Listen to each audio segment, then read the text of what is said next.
तो अभी तक हमने देखा था कि एक लड़की अपने मास्टर से बात करते हुए कहीं पर जा रही थी, लेकिन तभी उसी वक्त अचानक से उनके सामने कुछ होने लगा था और फिर लीन उनके सामने आकर खड़ा हो गया था। लेकिन वहीं उधर हम देखते हैं कि लीगो किसी बात से गुस्सा होता है और कहता है कि अगर शिप में कोई खराबी नहीं हुई होती तो हम यहाँ पर और भी पहले आ गए होते। मगर वहीं हम देखते हैं कि लीन सुजाको स्टार के कंडीशन के बारे में जानना चाहता था, इसलिए वो इस मास्टर से पूछता है कि क्या सुजाको स्टार में हाल ही में कुछ हुआ है। लेकिन मास्टर के बोलने से पहले ही लड़की रेड बटरफ्लाई के कटे हुए हाथ के बारे में बात करने लगती है और कहती है कि जेंगन्यू ने किसी को मार दिया है। लेकिन वहीं हम देखते हैं कि मास्टर अभी भी इसके बारे में कुछ भी नहीं बोल रहा था, जबकि वहीं लीन ऐसा नाटक करता है कि वह जेंगन्यू के बारे में कुछ भी नहीं जानता और वह फिर से पूछने की कोशिश करता है कि क्या तुम्हें पता है कि वह दिखता कैसा है।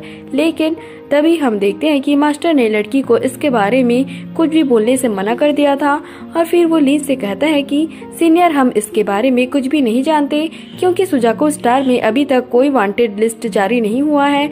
लेकिन वहीं हम देखते हैं कि लीन को इस बात पर यकीन नहीं होता और वह सोचता है कि ऐसा कैसे हो सकता है कि सुजाको स्टार ने अभी तक कोई वांटेड लिस्ट जारी नहीं किया है। लेकिन इसके बाद हम देखते हैं कि वो लड़की के बात करने के तरीके से खुश हो गया था, इसलिए वो इसे एलेक्सिर का एक बोतल देने के लिए रेडी हो जाता है और कहता है कि ये तुम्हारे एलेक्सिर फॉर्मेशन के लिए यूजफुल होगा।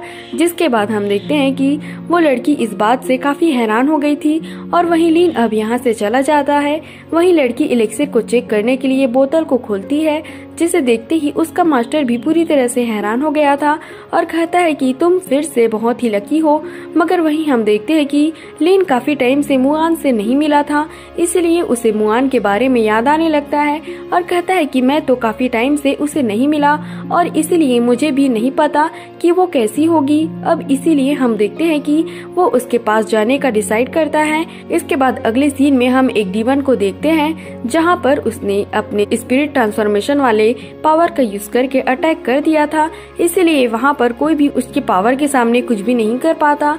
लेकिन वहीं डीमन अपने इंसेक्ट से कहने लगता है कि तुम अभी भी बहुत भूखे हो, क्योंकि अभी तो हमने केवल 12 सेक्ट को बर्बाद किया है, जबकि इस बार इमोर्टल लैंड में हमारा बहुत ज्यादा लॉस हुआ है। हम पूरे चुई स्टेट को खत्म कर देंगे।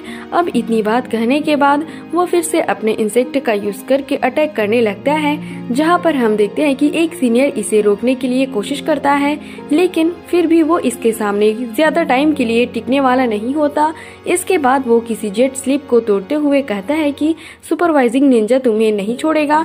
मगर वहीं उधर हम देखते हैं कि उस डीमन को इसके बारे में कोई भी चिंता नहीं होती और वो यहाँ पर भी अटैक करने के लिए रेडी हो गया था। वहीं हम देखते हैं कि ट्रोल क्लैन के एक सीनियर को भी इसके बारे में पता चल गया था और कहने लगता है कि भले ही ये आदमी केवल स्पिरिट ट्रांसफॉर्मेशन का यूज करके अटैक कर सकता है, लेकिन फिर भी वो 6 मास्टर में से एक है जो कि जू सुई सिंह के साथ में इमोर्टल लैंड में गया हुआ था। लेकिन वहीं हम देखते हैं कि उस डीमन को इसके बारे में कोई भी चिंता नहीं होती और वो इस पर भी अटैक करने के लिए आ गया था। तब इसे देखकर वो सीनियर भी इसे धमकी देने लगता है और कहने लगता है कि तुम जल्दी से यहाँ से निकल जाओ, नहीं तो अगर एक बार तुम्हारे एंसेस्टर को इसके बारे में पता चला तो फिर तुम जरूर ही मारे जाओगे। मगर वहीं हम देखते हैं कि डीमन ने इसके अटैक से अपने आप को बचा लिया था और कहता है कि ये मैजिकल टेस्ट तो गोल्डन एलेक्सिर और युवानियन से भी ज्यादा अच्छा है। इसके बाद वो अपने पावर का यूज करके इस पर अटैक कर देता है, लेकिन हम देखते हैं कि वो इसे रोकने के लिए कुछ भी नहीं कर पाता। मगर इसके बाद भी हम देखते हैं कि वो यहाँ पर इतने आसानी से मरने के लिए रेडी नहीं होता और इसलिए डीमन जैसे ही फिर से अपने पावर का यूज करके अटैक करने के लिए आता है, हम देखते हैं कि वो तुरंत अपने पावर का यूज करके वहाँ से गायब हो गया था। तब इस पर वो डीमन कहने लगता है कि ये तो बड़े अफसोस की बात है, क्योंकि मैं उसे नहीं खा पाया। लेकिन फिर भी हम देखते हैं कि वो इतने आसानी से मरने वाला नहीं होता और कहने लगता है कि अगर जेंगन्यू ने उस समय मेरा हेल्प किया होता तो फिर मैं आज इस तरह से डेथ के स्टेट में नहीं होता। फिर वो गुस्से में कहने लगता है कि अब सुजाको स्टार मेरा होगा।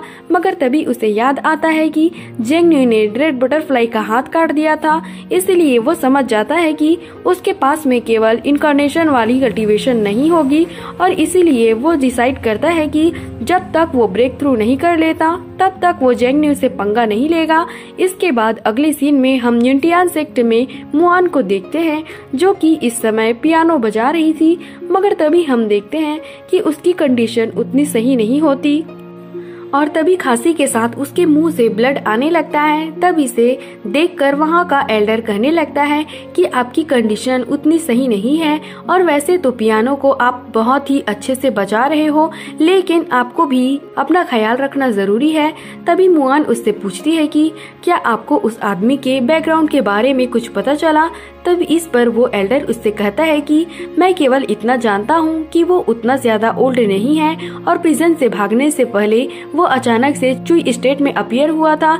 इसके बाद वो बताता है कि उसने केवल 7 दिनों में 12 सेक्ट को बर्बाद कर दिया है और इस तरह से उसने बहुत सारे नेशन सोल कल्टीवेटर को भी मार दिया है, जिसकी वजह से मैं भी नहीं जानता कि उसका अगला टारगेट कौन होगा। लेकिन वहीं हम देखते हैं कि मुआन अभी इसके बारे में कुछ भी नहीं बोल पाती और उसकी तबीयत फिर से खराब होने लगती है। फिर वो इनसे कहने लगती है कि तुम केवल मेरे सही होने का वेट करो, जिसके बाद मैं तुम्हारे सोल ब्लड को तुम्हें वापस कर दूंगी और इसलिए तुम अपनी जान बचाने के लिए यहाँ से भाग सकते हो।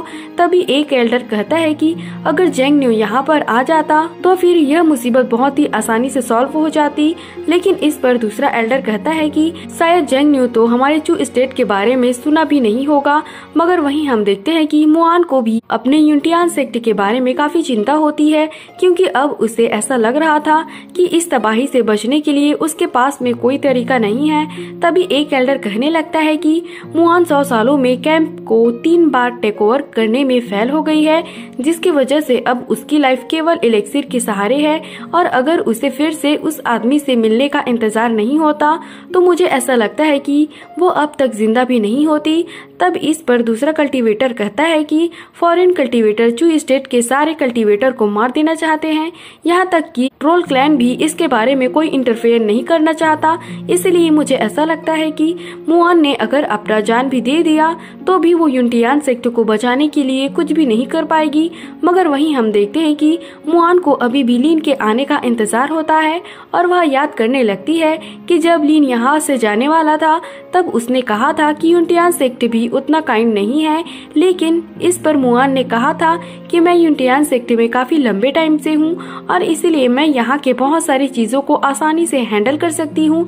मगर फिर भी हम देखते हैं कि लिन ने उसे अपना बनाया हुआ डीमन दे दिया था और कहा था कि अगर तुम इसके बारे में सोचोगी तो फिर वो तुम्हारी हेल्प करने के लिए बाहर आ जाएगा। जिसके बाद हम देखते हैं कि मुआन इस बात से काफी खुश हो गई थी।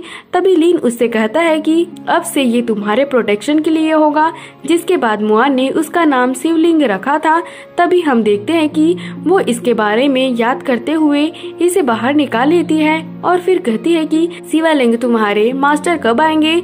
लेकिन वहीं हम देखते हैं कि लिन भी इसके पास में आने के लिए निकल गया था, जहां वो कहने लगता है कि मैं तो कई सालों से मुआन से नहीं मिला, इसलिए मुझे उसके लिए ऐसा कुछ खरीदना होगा जो कि उसे पसंद हो। इसके बाद हम देखते हैं कि वो एक की रिफाइनिंग पवेलियन में आ गया था, जहां का आदमी उससे पूछता है कि आप क्या खरीदना चाहते हैं। तब इस पर लिन उससे कहता है कि ग्रेड 5 या फिर उससे ऊपर वाले रेसिपी को।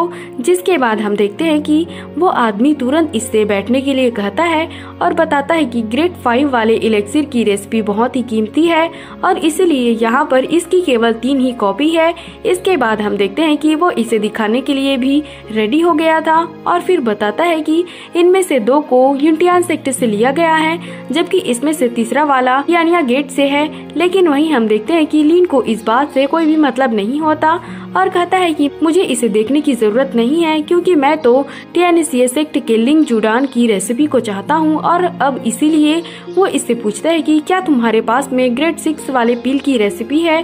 तब इस पर वो आदमी कहता है कि अगर ग्रेड 6 या फिर उससे ऊपर वाले रेसिपी की बात किया जाए तो सच में वो बहुत ही ज्यादा कीमती होते हैं, इसलिए हमारे पवेलियन के पास में केवल एक ही रेसिपी है।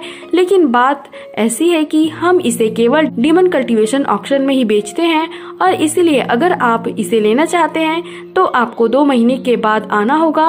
लेकिन वहीं हम देखते हैं कि लिन इसके लिए रेडी नहीं होता और कहता है कि यह तो काफी लंबा टाइम है और इसीलिए चलो मैं इसे ही खरीद लेता हूँ। जो सीन दिखाते हुए यह एपिसोड यहीं पर खत्म हो जाता है। तो अगर आपको एक्सप्लेनेशन अच्छी लगी हो तो हमारे चैनल को सब्सक्राइब और लाइक ज़रूर करना।